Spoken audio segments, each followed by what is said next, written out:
Nós vamos fazer uma dinâmicazinha de cada um falar um aspecto da intimidade. Aí, por favor, fecha as apostilas. Fecha as apostilas para não colar. E aí cada pessoa só pode falar uma coisa. Ninguém pode repetir para dar chance para todo mundo. E aí a Ana Paula vai escrever aqui no quadro. Aí nós vamos trabalhar com intimidade assim. Nós vamos tentar descobrir a essência e nós vamos ver algumas qualidades, algumas características. Aí vocês vão meditando e vão falando, cada um fala um. Aí nós vamos procurar depois separar o que é essencial, porque eu não sei até que ponto que eu vou trabalhar em cada parte, mas tem a essência da questão da intimidade, tem as características que são assim, mais periféricas, tem a questão de como alcançar, isso aí com certeza nós vamos trabalhar como alcançar a intimidade, e eu não sei se a gente vai trabalhar com os resultados, depois da gente ter a intimidade, os resultados, né? Mas agora a primeira coisa nós vamos trabalhar com o que é a essência, mas você pode falar o que vem na sua mente, uma palavra só uma palavra, tá? Só uma palavra, uma qualidade, assim, tentando focar a essência do mais possível, mas se for uma característica, depois a gente vai sublinhando, a gente vai fazendo uma separação, tá bom? Quem quer começar? Comunhão, muito bem. Quem mais? Ouvir. Ouvir não seria total. É meio fraco, mas pode pôr. Hã? Confiança, muito bem. Transparência. É porque vocês estão falando coisas que faz parte, que leva, mas agora você tem que focar mais, porque essas são qualidades que ajudam a chegar na intimidade. São adjetivos, mas é tudo válido. Mas tenta focar, a gente quer pegar no cerne da coisa, para a gente ter um desafio, para a gente ter um alvo, a gente tem que tentar achar a essência mais assim central da coisa. Segredo. Depois da transparência, alguém falou alguma coisa? Lealdade. Respeito. Amor, com certeza. Fala, Dandan. Amizade, muito bem. Fidelidade. Mas vocês ainda não estão pegando no centro da coisa. A essência do que é intimidade. Aonde que nós queremos chegar com Deus e uns com os outros. É uma questão bem entre nós e Deus, vertical e horizontal. Mas o foco maior que a gente vai trabalhar não é tanto horizontal, é mais entre nós e Deus. Cumplicidade, muito bom. Se não pode falar, se ele já tinha falado? Disciplina faz parte, mas é uma ferramenta para chegar lá. Não seria exatamente a intimidade em si. Liberdade, muito bom. Quem falou liberdade? Esse aí é um que está no meu caderno aqui. Conhecer, isso aí agora chegou, agora que está quente. Conhecer. Mais alguém? Obedecer. Também seria uma ferramenta, não seria o cerne da coisa ainda não. Sublinha conhecer, comunhão.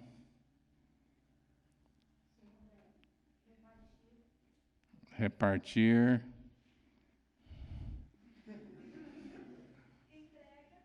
Entrega. Relacionar, muito bom.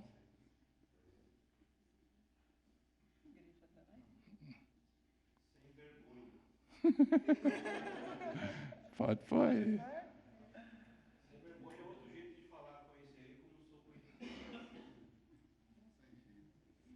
Mais alguém?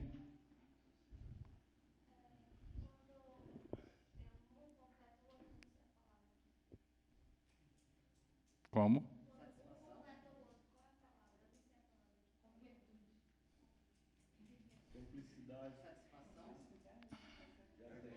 Satisfação?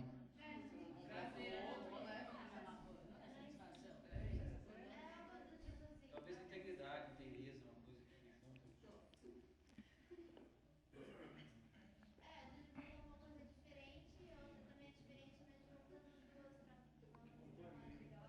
Complemento? Mas cumplicidade é esse sentido? Completar duas coisas diferentes. Completude.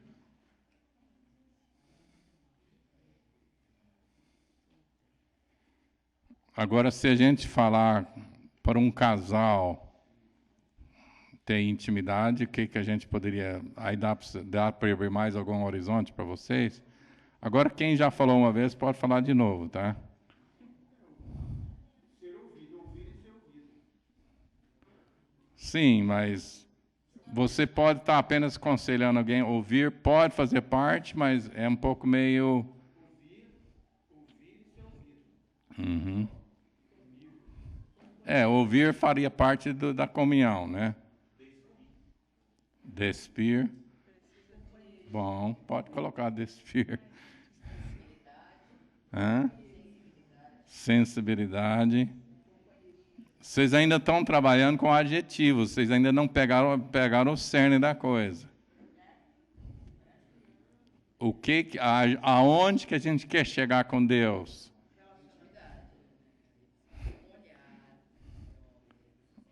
Você falou intimidade? Pois é, mas nós estamos tentando. O que é a essência da intimidade?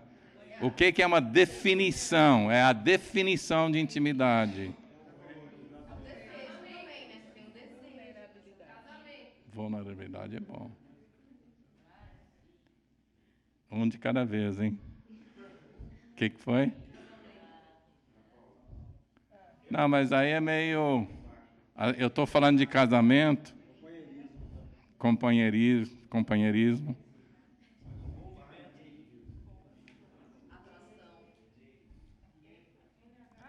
Vocês estão falando de coisas que ajudam a chegar lá, mas aonde você quer? Você está atraído para chegar aonde?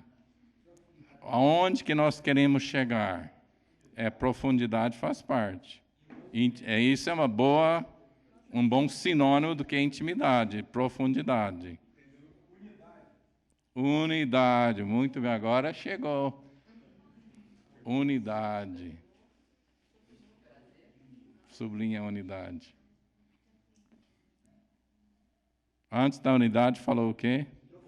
Profundidade.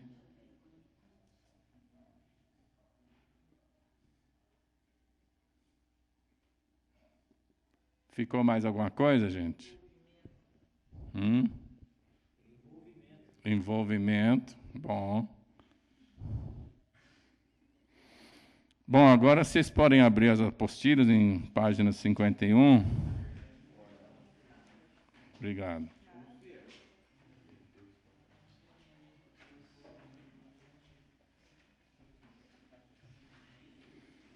A gente poderia analisar, mas tomaria muito tempo, então eu vou... Foi bom para a gente dar um cavar junto. Eu coloquei no número 2, relacionamentos de Jesus com seu Pai, sobre a pericorese, a dança da doação, a fusão. Então, essa questão de unidade é uma fusão. Fusão é algo que fica fundido, se torna inseparável. Então, tanto o Abnério como o Haroldo têm falado sobre João 17, e hoje a gente vai chegar até João 17 também. Então, Jesus é unido, é e sempre será unido inseparavelmente com o Pai dele. Amém, gente? Jesus é unido com o Pai dele, e na segunda parte da nossa palavra hoje nós vamos estar trabalhando sobre a unidade de Jesus com o Pai dele. Então, nós somos convidados a fazer parte dessa unidade que Jesus tem com o Pai dele. Isso é uma coisa que estoura a nossa mente. É uma coisa incrível. Nós somos convidados a fazer parte da natureza divina, ser a esposa do Filho de Deus. Alguém pode dizer amém? Amém. Então eu coloquei assim, eu tenho que tirar meu óculos para ler, porque meu óculos é só para de longe. Então, essa questão de conhecer profundamente, qual foi o maior homem do Velho Testamento que tinha mais intimidade com Deus? Moisés. Vamos abrir lá em Êxodo 33.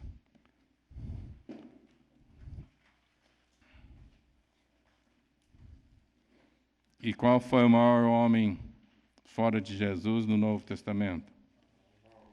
Apóstolo Paulo.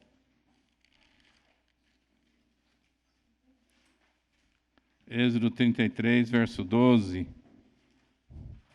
Disse Moisés ao Senhor: Tu me dizes, fazes subir este povo, porém não me deste saber a quem hás de enviar comigo. Contudo disseste, conheço-te pelo teu nome, também achaste graça aos meus olhos. Agora, pois, verso 13 é muito chave. Agora, pois, se achei graça aos teus olhos, rogo-te que me faças saber neste momento o teu caminho, para que eu te conheça. Então, quanto mais nós conhecemos ao Senhor, mais nós sentimos desejo para conhecer o melhor. Esse capítulo 33, na primeira metade do capítulo, conta que ele tinha essa tenda fora do arraial, e ele falava face a face com Deus, mas ele não estava satisfeito. Essa intensidade aqui do verso 13, agora, pois, se achei graça aos teus olhos, rogo-te que me faças saber neste momento o teu caminho, para que eu te conheça, e ache graça aos teus olhos, e considera que esta nação é teu povo. Vocês todos conhecem a história de Moisés aqui. O que exatamente ele não tinha que ele está perguntando, que ele está procurando aqui? Refletindo tanto do que vem antes como depois, bem próximo, no próximo capítulo, o que Moisés está pedindo que ele ainda não tem? Porque ele já fazia a tenda, a nuvem descia, ele já tinha subido ao monte 40 dias já a primeira vez. O que ele estava buscando que ele ainda não tinha? Sim, mas especificamente, ele não conhecia. Antes disso, diz que Deus falava face a face com ele. A glória. Ele queria ver a glória de Deus. Ele queria ver pessoalmente. Esse negócio de só relacionar-se meio vagamente, né? Ele queria uma intimidade mais profunda. Aí Deus respondeu para ele: a minha presença irá contigo e te darei descanso. Então lhe disse Moisés: se a tua presença não vai comigo, não nos faças subir deste lugar. Pois como se há de saber que achamos graça aos teus olhos, eu e o teu povo? Não é porventura em andares conosco, de maneira que somos separados, eu e o teu povo, de todos os povos da terra? Esse aqui é uma ilustração do caso que Cristóvão estava falando hoje de manhã, que tem a questão individual. Então Moisés está buscando as duas coisas. Ele quer conhecer e encontrar com Deus pessoalmente, e vai acontecer no capítulo 34, mas ele está pedindo para todo o povo ser separado. Então, no verso 16, ele está falando: não é porventura em andares conosco. Então, a preocupação de Moisés, porque Deus fez uma ameaça no início do capítulo, que ele ia mandar apenas um anjo e que ele não ia pessoalmente. Então, Moisés está apavorado. Moisés está super preocupado. Ele não está preocupado consigo. Ele quer ver a glória de Deus, para ter certeza que Ele vai garantir o andar de Deus com o povo. Se a gente olhar no final do encontro dele no capítulo 34, vira a página, olha no no verso 9 do 34, verso 8. Imediatamente, curvando-se Moisés para a terra, o adorou e disse: Senhor, se agora achei graça aos teus olhos, segue em nosso meio conosco, porque este povo é de dura serviço. Perdoa a nossa iniquidade e o nosso pecado e toma-nos por tua herança. Então, a insistência de Moisés não é nada pessoal. Ele quer a pessoal, ele está aproveitando, ele falou: o Senhor disse que me conhece e me chama pelo meu nome e tudo. Então, ele aproveita da intimidade que ele tem com Deus para suplicar, interceder, que no capítulo 32, ele ofereceu até riscar seu nome do livro da vida. Então, Moisés está totalmente preocupado em Deus andar com seu povo. Então, Moisés é um grande exemplo para nós dessa intimidade com Deus. Agora vamos para a vida de Paulo em Filipenses, capítulo 3. A gente vai começar aqui olhando essas duas atitudes desses dois homens, e depois nós vamos voltar atrás e pegar mais devagar. Filipenses 3, verso 7. Mas o que para mim era lucro, isto considerei perda por causa de Cristo. Sim, deveras considero tudo como perda, por causa da sublimidade do conhecimento de Cristo Jesus, meu Senhor, por amor do qual perdi todas as coisas e as considero como refúgio para ganhar a Cristo, e ser achado nele, não tendo justiça própria que procede de lei, senão a que é mediante a fé em Cristo, a justiça que procede de Deus baseada na fé, para o conhecer, olha bem o verso 10, para o conhecer e o poder da sua ressurreição e a comunhão dos seus sofrimentos, conformando-me com ele na sua morte, para de algum modo alcançar a ressurreição dentre os mortos.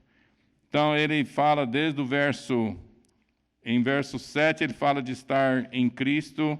Verso 8, conhecimento de Cristo. Verso 9, de estar em Cristo também. E o verso 10, para o conhecer.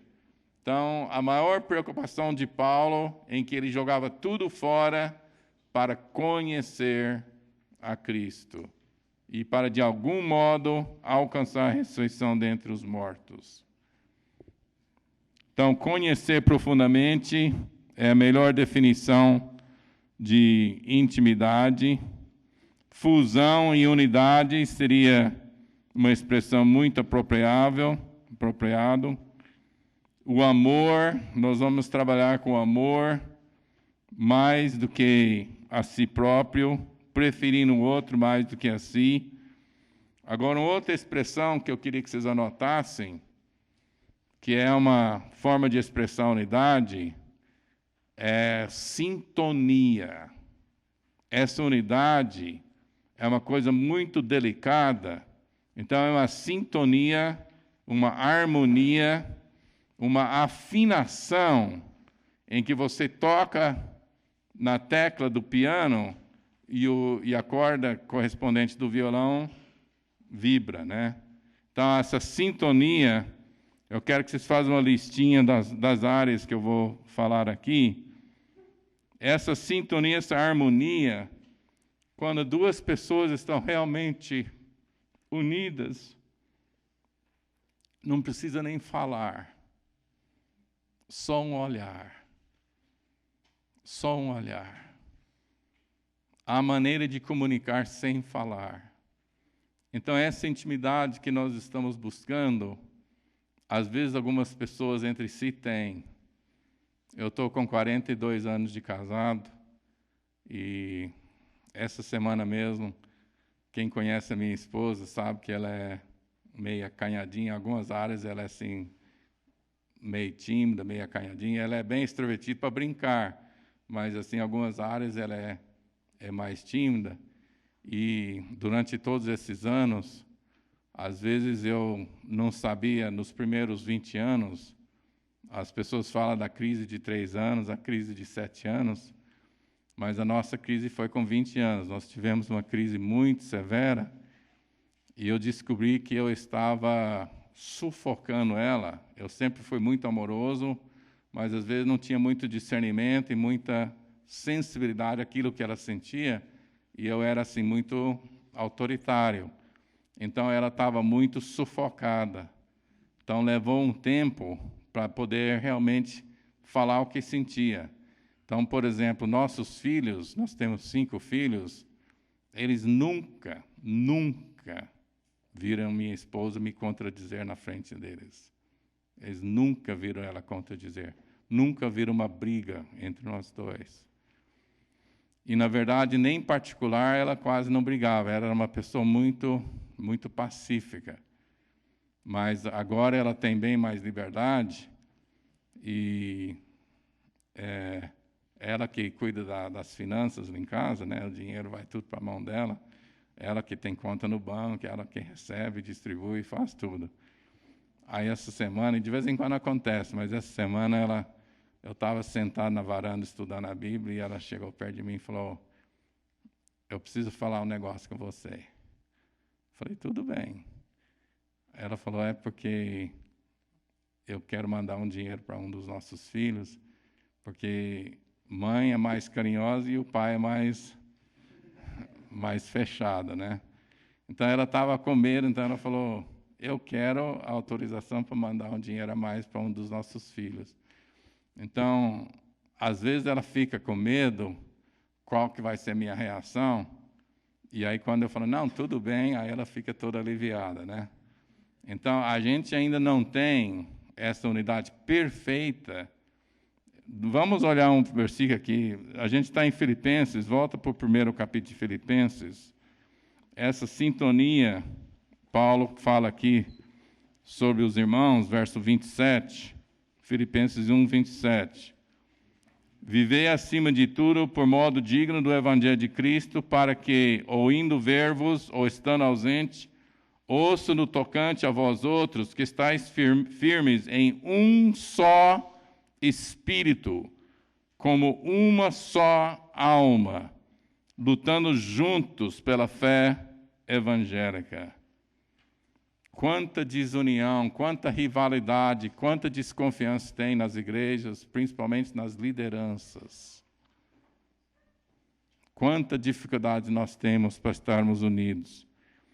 Capítulo 2 de Filipenses, versos 1 e 2.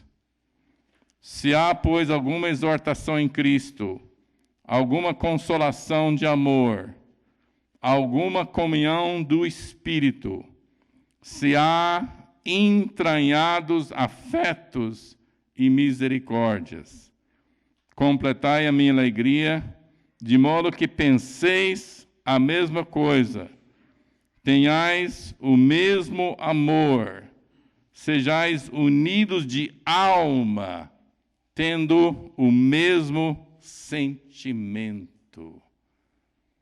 Então anota aí que Deus quer que nós sejamos em harmonia nos nossos pensamentos. Número 1, pensamentos. Número 2, sentimentos. Número 3, nossa vontade.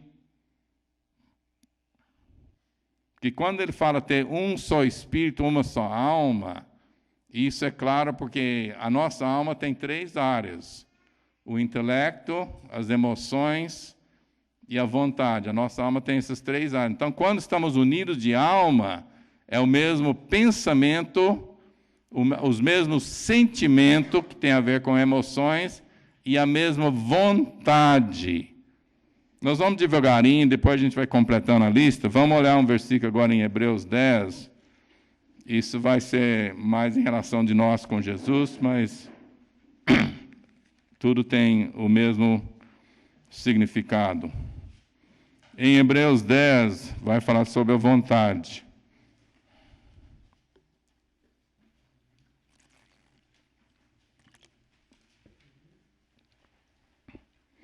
Começando no verso 5. Por isso, ao entrar no mundo, diz: sacrifício e oferta não quiseste, antes um corpo me formaste. Não te deleitaste com holocaustos e ofertas pelo pecado. Então eu disse: eis aqui estou, no rolo do livro está escrito a meu respeito, para fazer, ó Deus, a tua vontade. Depois de dizer como acima, sacrifícios e ofertas não quiseste, nem holocaustos e oblações pelo pecado, nem com isso te deleitaste, coisas que se oferecem segundo a lei, então acrescentou: eis aqui estou para fazer, ó Deus, a tua vontade. Remove o primeiro para estabelecer o segundo. Olha bem o verso 10. Nessa vontade, que vontade? Nessa vontade. Você falou correto, porque às vezes poderia responder a vontade de Deus. Mas nessa vontade de Jesus, um homem que tinha prazer de fazer a vontade do Pai. A vontade de Jesus e a vontade do Pai se uniram. As duas vontades viraram uma. Teve um momento no jardim que Jesus teve uma certa luta, mas ele era totalmente unido, porque ele veio para fazer a vontade do Pai. Então, nessa vontade, não é a vontade de Deus, é a vontade de Jesus, mas é claro, de fazer. A vontade de Deus é algo que é muito difícil para a gente alcançar. Mas a vontade de Jesus, né, a Carol explicou bem sobre a encarnação, Jesus homem. Então, Jesus homem, a vontade dele de fazer a vontade do Pai dele está à nossa disposição pelo Espírito Santo. Amém? Nós somos novas criaturas, nosso velho coração, nosso velho querer está debaixo dos nossos pés. Amém? Então, nessa vontade é que temos sido santificados mediante a oferta do corpo de Jesus Cristo, uma vez por todas. Vira rapidamente para o Salmo 40, onde ele está referindo, só para comprovar essa questão, que aqui em Hebreus ele não falou uma palavra que está faltando. Salmo 40, verso 8. Fala: agrada-me. Alguma outra tradução fala outra palavra? Deleito-me, essa é melhor. Deleito-me em fazer a tua vontade. Eu não sei como é que vocês estão fazendo a anotação, mas escreve aqui que vai chegar o momento dessa harmonia da nossa vontade com a vontade de Deus. E que não vai precisar mais de domínio próprio, não vai precisar mais de forçar. Eu estou com vontade de fazer essa outra coisa, né? Elisa explicou sobre a questão que o pecado é enganoso, o pecado é mentiroso, o pecado não tem valor nenhum. Então, em Jesus, a santidade vai chegar a um ponto em que a nossa vontade tem prazer. Quem escreveu o Salmo 119, praticamente todo o versículo, mas assim, muito frequente, ele fala que a lei do Senhor era seu prazer. Então, quando a lei está escrita em nosso coração, porque isso faz parte da nossa herança da nova aliança, amém? A lei em nosso coração e nossa mente, não é eu me forçando e me dominando. O domínio próprio é um dos frutos do Espírito Santo, e é um caminhar, mas eu estou começando no final, estou mostrando o nosso alvo, nosso objetivo de chegar nesse ponto em que o próprio Filho de Deus tinha prazer, ele ficou tão saciado de fazer a vontade do Pai com a mulher samaritana, que ele não quis almoçar. Então, o prazer de Jesus, que fazia ele ficar realizado, era fazer a vontade do Pai. Amém? Então, nós falamos dos pensamentos, dos sentimentos, da vontade Pode colocar interesses, desejos, anseios. Acho que uma união perfeita entre duas pessoas, igual um casal, os dois vão se aproximando e vão passando a ter os mesmos desejos em muita coisa, mas nunca é perfeito, porque nós somos imperfeitos, né? Mas a nossa união com Cristo, Ele é perfeito. E nós vamos unir com Ele ao tal ponto que vira uma fusão, que se torna uma coisa inseparável. Aleluia. E aí a última coisa, nossos alvos, nossos objetivos. Nós vamos ter os mesmos alvos, os mesmos objetivos de Jesus. Nós vamos estar inteiramente unidos. Por isso que Ele vai poder delegar confiança e poder e autoridade, né? Porque a gente vai estar na mesma sintonia com Ele. E enquanto o Abner estava ministrando ontem à tarde, eu vi mais uma coisa dessa questão de intimidade, que o Abner falou sobre glória. Então nós colocamos, não está bem organizada essa lista, mas nós falamos sobre conhecer profundamente, sobre essa fusão, essa unidade, sobre amar mais do que a si próprio, sobre essa sintonia, essa harmonia. E a última coisa, tem a questão da liberdade também, né?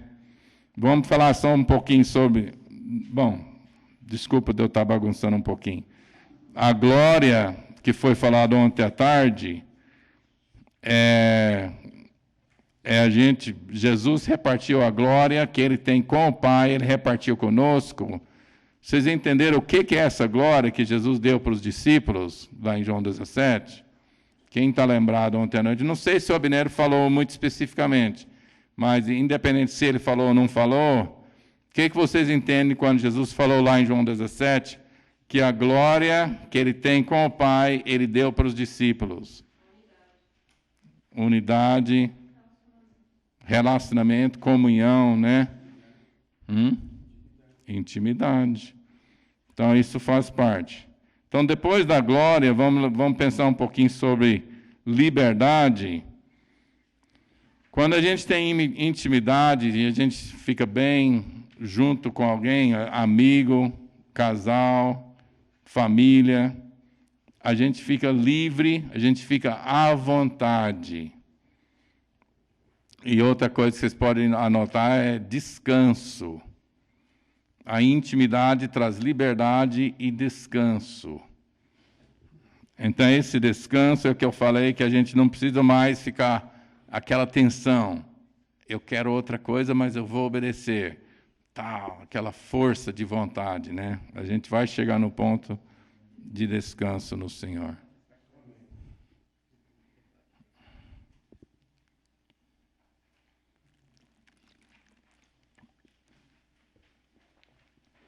Bom, aí deu para definir mais ou menos a questão da intimidade, aonde a gente tem fé que Jesus vai nos conduzir.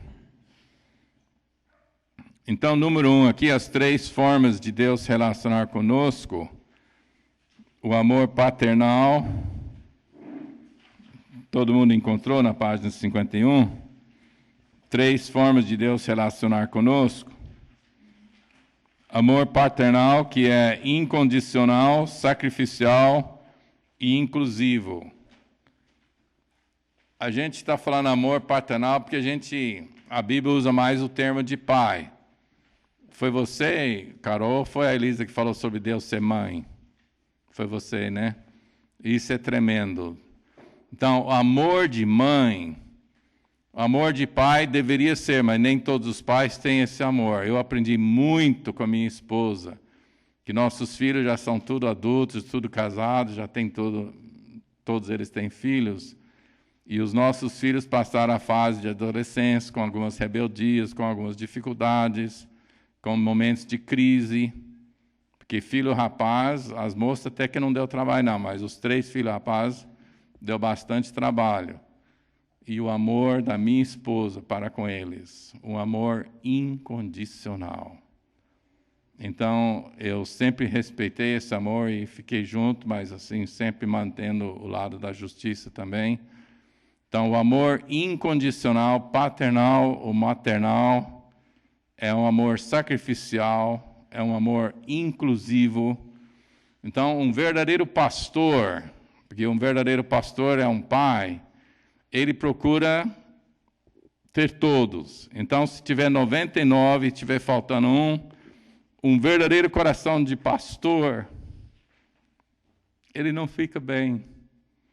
Ele não fica em paz. Está faltando alguém e ele sabe, ou ele não sabe. Se ele não souber, ele fica preocupado. E se ele sabe que não está bem, né, ele vai atrás.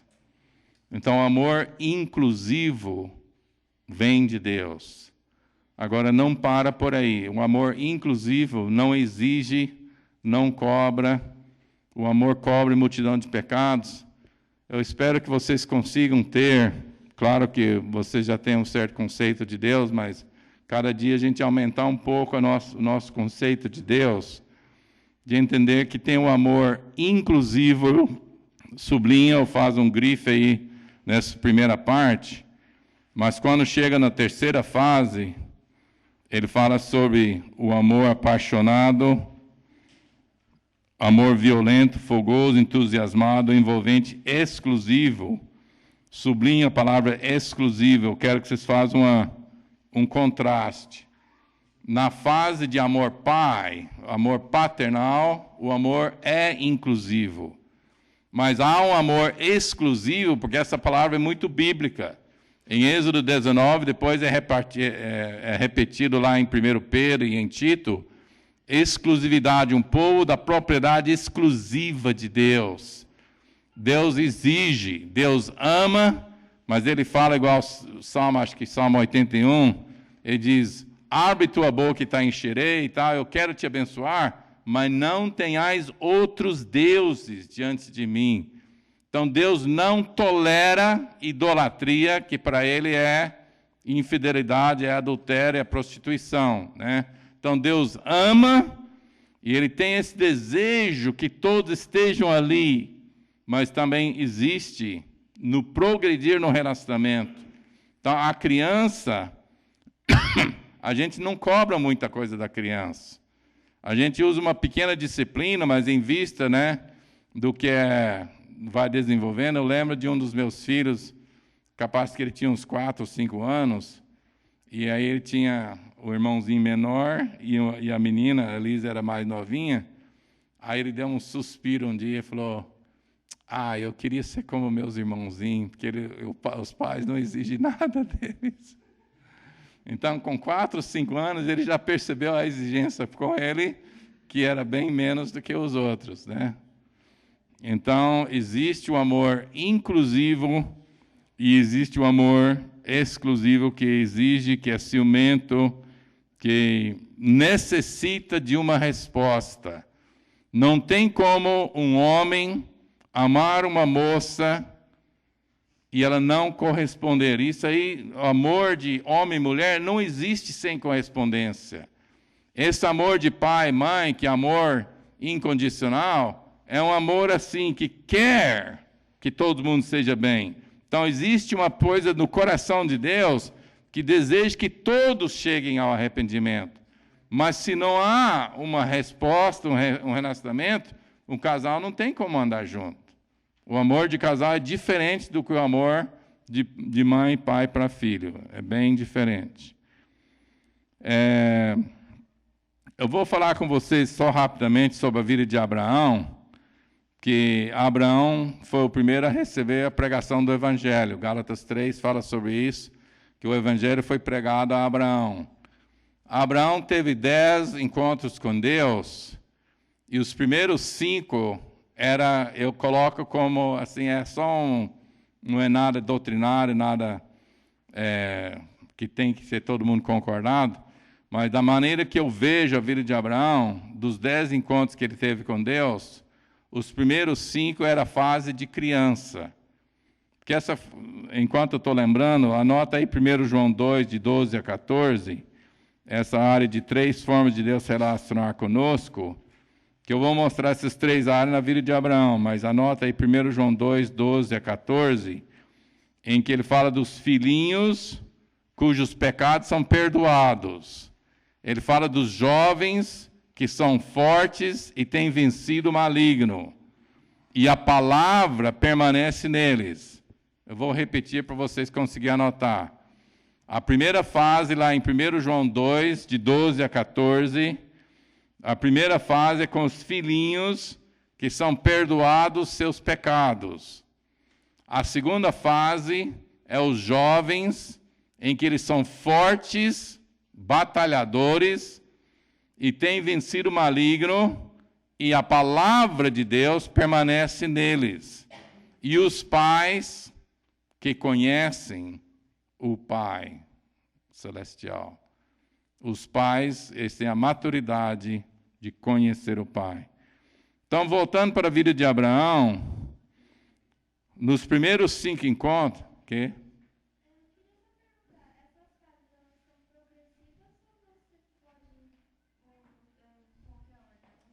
não, é progressivo, com certeza. Você não vai virar jovem sem ser criança primeiro.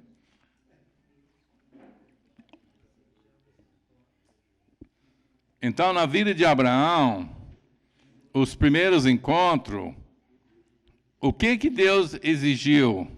Quem está lembrado aí da vida de Abraão? O que foi alguma, ou teve alguma exigência de Abraão, de Deus com Abraão? A única coisa foi sair da terra dele. Mas o resto era promessa em cima de promessa. E as promessas, quantos de vocês sabem a diferença entre lei e graça, que tem uma palavra de 2 letras? Qual que é a diferença entre lei e graça? Quando você tem... Não é fé, não. É uma palavrinha de 2 letras que mostra quando é lei. Quando não tem essa palavra de 2 letras, então é graça. Deus falou assim, eu vou te abençoar se. Então não tem essa palavra se no relacionamento de Deus com Abraão. Não tem. Vocês podem olhar os encontros de Deus com Abraão, ele não fala, se você for fiel, eu vou te abençoar. E depois com Isaac e Jacó, a mesma coisa. É tremendo, a graça de Deus é incondicional. Então, nesses primeiros 5 encontros, a única coisa que ele tinha que fazer era sair da terra dele e estar na terra, estar em posição, né? Mas as promessas eram maravilhosas, e eu queria só que vocês meditassem comigo no ponto, talvez culminante dessa primeira fase, no capítulo 15 de Gênesis, mas não abre lá agora não, só fica prestando atenção. No capítulo 15 de Gênesis, Deus fala com ele, eu sou o seu galardão sobre modo grande. Aí Abraão pergunta, mas como assim, sendo que eu não tenho filho? O que adianta o Senhor me dar muita bênção? Aí Deus fala com ele, sai aqui para fora, sai da sua tenda e olha para as estrelas. E aí Deus não explica, Deus não mostra, ele não responde exatamente o que Abraão está perguntando, ele só fala assim, assim será a tua descendência. Fecha os olhos só um pouquinho, gente.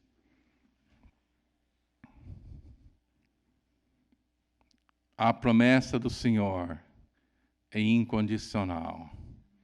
Ele promete e Ele cumpre. Não precisa entender o como, o porquê. Porque Ele promete e Ele vai cumprir. Vamos prosseguir. E aí foi nessa hora que a sua fé foi imputada para a justiça. Abraão creu no Senhor sem explicação, mas com mais um reforço de fé. Só que aí no caminhar, aí eu entendo que quando chega no capítulo 17, no capítulo 15, Deus fala incondicionalmente, Abraão crê, e ele recebe um selo, aí Deus até faz aliança com ele no capítulo 15, é o primeiro momento, Deus já tinha prometido várias coisas, mas é no capítulo 15 que Deus realmente efetua uma aliança com ele, passando um fogo no meio dos bezerros, no meio das metades dos bezerros e tal. No capítulo 16, o Abraão tenta ajudar a Deus com o conselho da esposa e ruma um filho segundo a carne.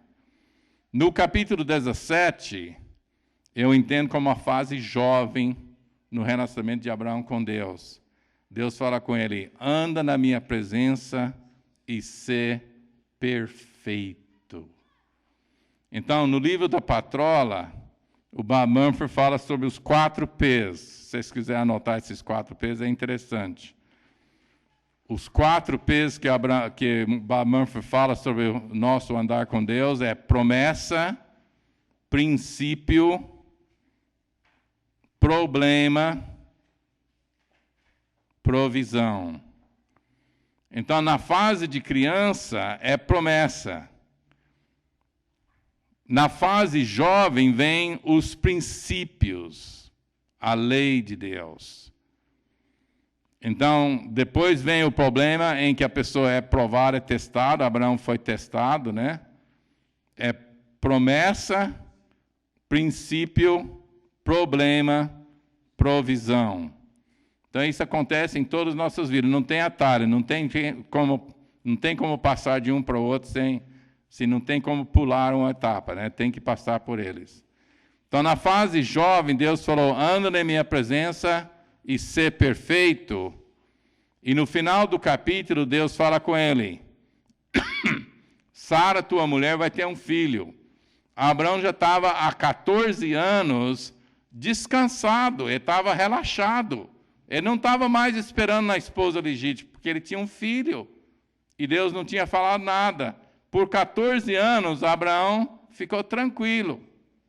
Ele não estava focado na esposa legítima e ter o filho segundo a promessa. Então, no mesmo capítulo onde Deus fala, anda na minha presença e ser perfeito, Deus falou, a sua mulher legítima é que vai ter um filho. E aí ele teve que crer, e depois quando nasce o Isaac, a Sara fica toda enciumada do Ismael, e aí Deus falou, ouve tua mulher. Primeiro a Sara falou para ele ter a serva para ter um filho segundo a carne, a esposa errou. Depois, quando ela fala para mandar a mulher embora com o filho, Deus falou, ouve tua mulher.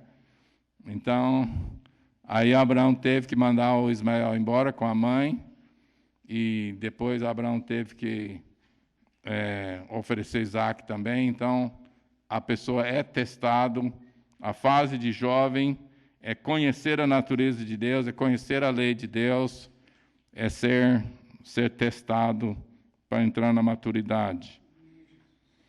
E na vida de Abraão, no capítulo 18 de Gênesis, Deus, vamos dar uma olhadinha lá rapidinho, só para completar a história de Abraão.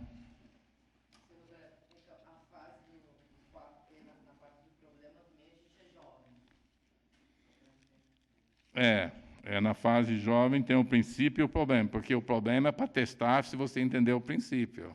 Uma boa pergunta. Em Gênesis 18, verso 16, tendo se levantado dali aqueles homens, olharam para Sodoma, e Abraão ia com eles para os encaminhar. Disse o Senhor, ocultarei a Abraão o que estou para fazer, visto que Abraão certamente virá a ser uma grande e poderosa nação, e nele serão benditas todas as nações da terra, porque eu o tenho conhecido, que ordenará a seus filhos e a sua casa depois dele, a fim de que guardem o caminho do Senhor e pratiquem a justiça e o juízo, para que o Senhor faça vir sobre Abraão o que tem falado a seu respeito. Então Deus fala, ocultarei a Abraão o que estou para fazer. Então Deus já está considerando Abraão como amigo. E a Bíblia fala em mais outras passagens, Abraão, meu amigo. Deus refere claramente. Então, desse ponto em diante, na maturidade de Abraão, de ter obedecido, de estar esperando em Deus, de ser fiel, Deus falou, eu conheço Abraão, que ele vai ordenar a sua casa. Então, ele já não estava mais na fase jovem, ele já estava na fase de confiança. Deus confiava nele, eu sei que eu posso confiar nele. Então, Deus quer nos levar para essa maturidade, da gente ter essa confiança de Deus, que a gente realmente vai passar no teste.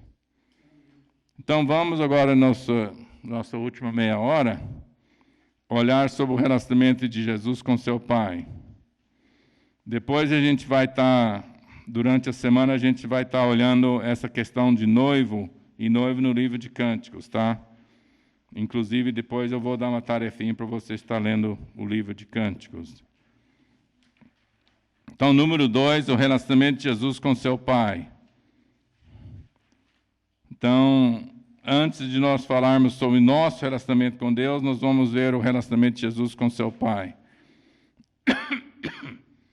A essência da Trindade é o núcleo do universo. Pericorese, a dança de doação. Fusão é o contrário de fissão. As bombas atômicas, eles conseguem dividir os átomos e vira uma fissão, é uma separação que libera coisas radioativas e problemas sérios. É uma coisa desnatural, mas libera muita energia. Mas nas estrelas e no Sol tem a fusão, né? No seu livro fala sobre isso, Cristóvão? Sobre qual literatura que fala mais sobre isso?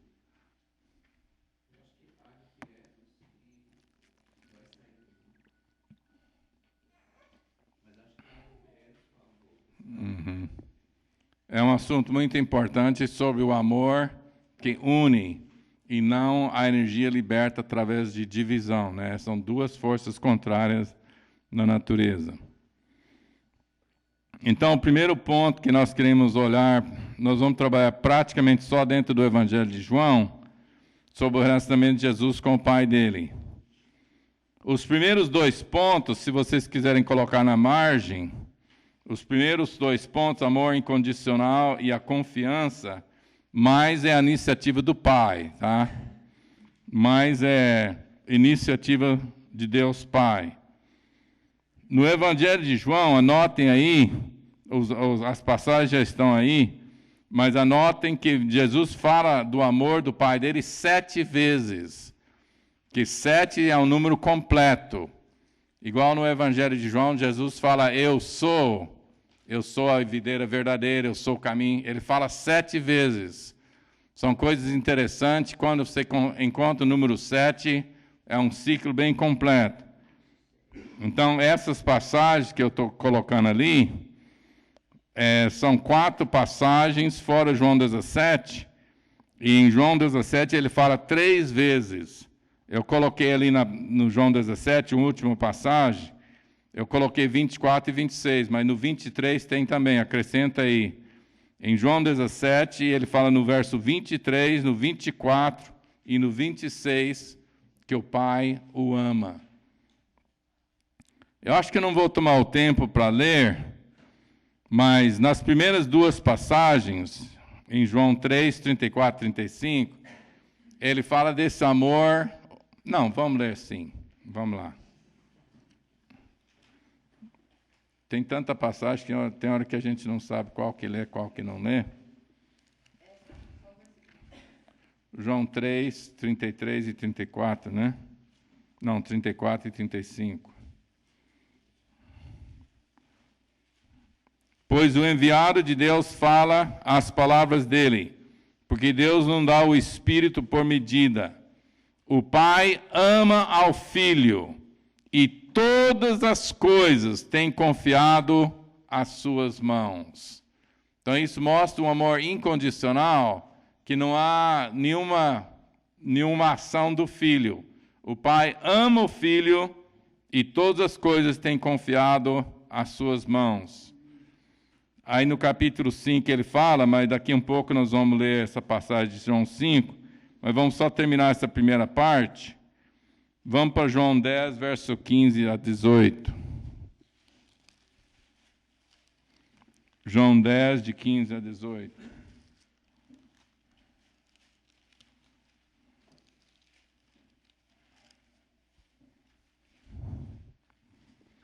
Como o Pai me conhece, a mim, e eu conheço o Pai, Assim como o Pai me conhece a mim, e eu conheço o Pai, e dou a minha vida pelas ovelhas. Ainda tenho outras ovelhas, não deste aprisco, a mim me convém conduzi-las. Elas ouvirão a minha voz, então haverá um rebanho e um pastor. Por isso o Pai me ama. Agora já tem um porquê. Por isso o Pai me ama, porque eu dou a minha vida para a reassumir. Ninguém a tira de mim, pelo contrário, eu espontaneamente a dou. Tenho autoridade para entregar e também para reavê-la. Este mandato recebi de meu Pai. Então, no caso aí, existe um amor incondicional, mas também, na medida que o relacionamento progride, tem uma correspondência, tem que ter. Então, nessa hora, ele fala, por isso o Pai me ama, porque eu dou a minha vida. Em João 15, não vou ler agora, depois nós vamos ler em outro ponto. Essa questão de confiança mútua, vamos olhar agora João 5, do 19 a 30. É uma das passagens mais completas sobre o relacionamento de Jesus e o Pai. João 5, do 19 a 30. Então lhes falou Jesus, em verdade vos digo, que o Filho nada pode fazer de si mesmo, senão somente aquilo que vir fazer o Pai. Porque tudo o que este fizer, o Filho também semelhantemente o faz.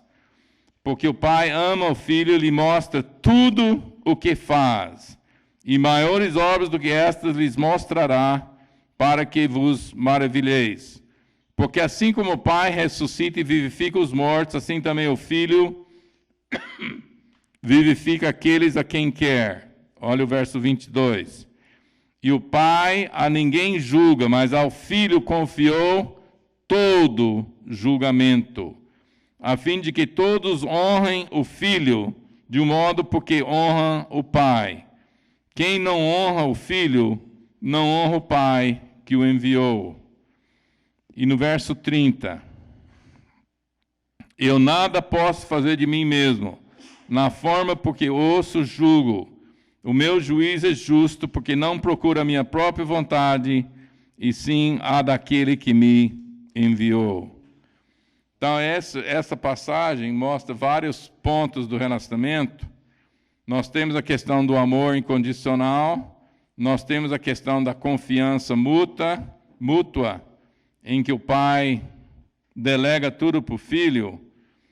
Enquanto eu estou lembrando, essa questão dessa dança, eu estava pensando esses dias, não sei se eu estava pensando especificamente sobre esse tempo aqui com vocês, mas é assim, alguma coisa que tem, às vezes, me afligido um pouco, é de pensar que se o Lúcifer teve problema de não aguentar a glória e de querer usurpar a glória e de se tornar um rival de Deus, quem garante que quando nós formos glorificados, quando nós entrarmos na riqueza da herança, quem garante que nós também não vamos envaidecer?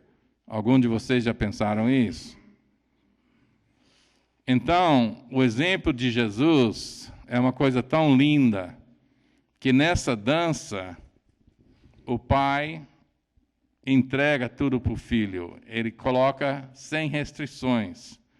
Igual só um exemplo pequeno, quando o Davi Wilkerson estava trabalhando com os viciados, o pessoal lá em Nova York, teve um dia que estava uma reunião cheia de gente, aí ele foi levantar a oferta.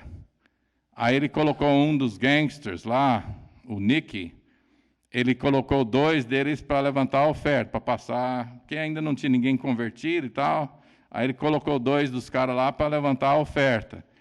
Aí, para chegar ao Davi em cima do púlpito, tinha que passar por uma porta, por um cômodo assim, e esse cômodo ao lado tinha acesso para a rua. E aí ele podia vir para o púlpito, trazer o dinheiro para o Davi. E aí os caras tinham aqueles, como é que chama? Switch knives, como é que chama? Era aqueles punhais, aquelas coisas. Quando o cara não dava uma oferta suficiente, os caras falaram, não, dá mais. Então eles levantaram uma oferta gorda. Aí, quando ele passou pelo cômodo lá para entregar para o pastor, ele não apareceu. Aí os caras começaram a gozar, começou a assobiar, começou a gozar, e o Davi lá, Senhor, segura aqueles homens. Aí os caras paralisaram, eles iam correr com o dinheiro. Mas aí as pernas deles paralisaram, eles tiveram que trazer, né? Então a confiança, o pai confia no filho. Então a dança é assim. Entrega para ele, ele traz de volta. Então o pai confia no filho, ele confia no relacionamento. Então, enquanto nós tivermos espírito de servo, de fazer o que foi mandado, nós nunca vamos entrar em intimidade. Deus quer confiar em nós. Ele quer nos abençoar. Ele quer que a gente entenda o evangelho da graça de Deus. E a gente passa pela lei. A lei é só para ensinar os princípios da natureza de Deus. Mas o relacionamento de amor e confiança tem que ser estabelecido antes da lei e vai superar a lei. A graça, o amor e a confiança, você é testado. Abraão foi testado. E depois, quando Deus falou com Isaac, né, que o Abraão já tinha morrido, ele falou com Isaac, Abraão guardou as minhas leis, os meus mandamentos. Então, por amor e por graça, a gente obedece à lei de Deus, né? Então, essa dança em que a gente tem essa mesma vontade, quando Deus vê que a gente está com essa mesma vontade, unido com Ele, aí que Ele vai liberar o poder e a autoridade. Quantos querem ter poder e autoridade para abençoar o mundo? Temos que entrar nessa intimidade com Deus, que aí Deus vai poder confiar. Então, o número 2 é confiança mútua. Eu coloquei João 13:3, mas acrescenta capítulo 3, verso 35, que nós já lemos, e o capítulo 5, versos 20 e 22, no número 2. A confiança mútua está escrito em João 13, verso 3, aí vocês acrescentam capítulo 3, verso 35, e capítulo 5, versos 20 e 22. No número 2, sobre confiança mútua. E 5, versos 20 e 22.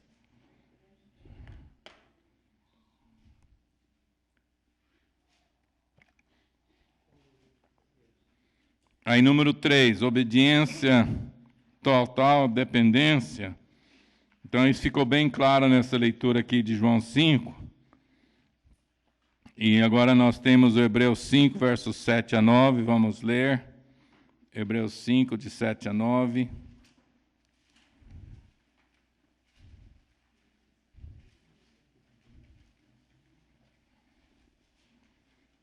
Ele, Jesus, nos dias da sua carne, tendo oferecido com forte clamor e lágrimas, orações e súplicas a quem o podia livrar da morte, e tendo sido ouvido por causa da sua piedade, embora sendo filho, aprendeu obediência pelas coisas que sofreu, e tendo sido aperfeiçoado, tornou-se o autor da salvação eterna para todos os que lhe obedecem. Embora sendo filho, aprendeu obediência pelas coisas que sofreu. Então, Jesus aprendeu uma obediência inquestionável. A obediência de Jesus, essa dependência, essa atitude de completa certeza. Quando Jesus orou no jardim, Pai, passa de mim esse cálice, ele estava perguntando se era possível. Mas ele falou, não seja feita a minha vontade, sim a tua. A vontade de Deus não estava entrando em questão. A possibilidade dele ser livre daquilo era apenas uma possibilidade. Mas a vontade de Deus não foi questionada. Deus quer pessoas 100% dele. Nós temos que confiar. Então, depois do amor e a confiança do Pai em nós, a nossa retribuição, então do número 3 em diante, é mais o papel do filho, tá? O amor e a confiança, mais a iniciativa, é claro que é dos dois lados, mas é mais a iniciativa do Pai, e do 3 em diante é mais a posição do filho. Filipenses 2:8 fala que ele obedeceu até a morte. E João 17, verso 17 e 19, fala, santifica-os na verdade, a tua palavra é a verdade. E o verso 19 diz, eu me santifico a mim mesmo a favor deles. Jesus se santificou na obediência. Como que Jesus se santificou? Aqui em Hebreus fala que ele foi aperfeiçoado na obediência. Então, a santificação de Jesus é até absurdo falar, né? Jesus foi santificado.